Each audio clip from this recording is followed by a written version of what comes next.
கலைஞர்கள் எல்லாருக்கும் நீங்க தான் ஒரு நல்ல முறையில பாதுகாப்பு கொடுக்கணும். எல்லா கிராமங்கள்லயுமே நாடகம் ஸ்டார்ட் பண்ணதும் எந்த ஒரு ஊர் மக்களும் மேடையில ஏறாம தாம்பலம் கொடுத்த நீங்க தான் பாத்துக்கணும். ஏன்னா இது உங்களுடைய ஊரு, நாங்க ஒரு கெஸ்ட் போலதான் உங்க ஊருக்கு வந்திருக்கோம். எங்களுடைய கலைஞர்களுக்கு முழு பாதுகாப்பு நீங்க தான் கொடுக்கணும். ஏன்னா திருவிழானாலே பொதுவா எல்லாரும் ஜாலியா இருப்பாங்க, அவங்கள போய் நாங்க கண்ட்ரோல் பண்ண முடியாது. உங்க ஊர் மக்கள் எப்படின்றது உங்களுக்கு தான் தெரியும், நீங்க தான் அவங்களை கண்ட்ரோல் பண்ணணும். ஏன்னா எங்க கலைஞர்களுக்கு ஒரு சின்ன தொந்தரவு கூட இல்லாம நீங்க பாத்துக்கணும். உங்களை நம்பிதான் நான் அனுப்புறேன். இதை நான் ரெகுலரா சொல்றேன்னா எந்த அளவுக்கு தொந்தரவுகள் இருக்கும் அப்படின்னு நீங்க கொஞ்சம் யோசிச்சு பாருங்க. ஏன்னா நம்ம இந்த ஊர்ல இப்படி நடந்துச்சு, இந்த மாதிரி எங்க கலைஞர்கள் கஷ்டப்பட்டாங்க அப்படின்னு சொல்லி அந்த ஊர் பேரை கெடுக்க கூடாது.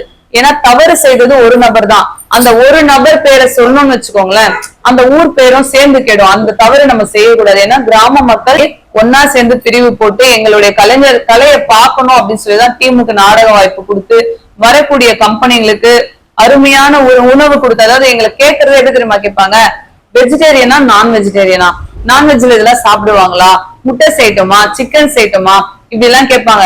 எனக்கே நாக்கு ஊறும், என்னடா இது அண்ணா, இதெல்லாம் என்ன கேட்டு வெறுப்பேத்தாதீங்க, எனக்கா செஞ்சு தர போறீங்க அப்படின்னு சொல்லி கிண்டல் பண்ணுவேன்.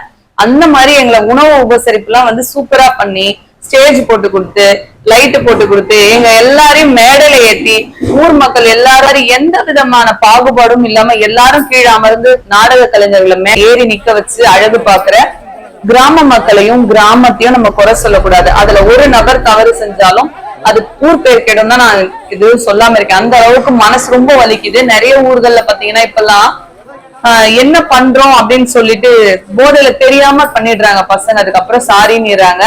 ஆனா அந்த தவறு நடக்காம நீங்க தான் பாத்துக்கணும். உங்க ஊரை நம்பி நான் அனுப்புறேன், தாம்பலம் கொடுக்குறேன், நீங்க தான் பாத்துக்கணும். அந்த மாதிரி எங்க கலைஞர்களை பத்திரமா பாத்துக்கோங்க. கலை ரசிகர்களும் நல்ல முறையில ஜாக்கிரதையா போயிட்டு வாங்க, ஹெல்மெட் போட்டுக்கோங்க, நிறைய தண்ணி குடிங்க, கேர்ஃபுல்லா போயிட்டு வாங்க. நான் சொல்லிட்டு இருக்க ஒரு கருத்துக்களையும் என் சகோதரர்கள்லாம் நல்ல முறையில அதை எடுத்துப்பீங்க அப்படின்னு நம்பிதான் நான் தினசரி சொல்லிக்கிட்டே வரேன். என்றும் அன்புடன் உங்கள் ஆரணி வி சிவா அம்மு பார்த்திபன் நாடக அமைப்பாளர். வாழ்க தமிழ், வளர்க நாடக கலை. நன்றி, வணக்கம்.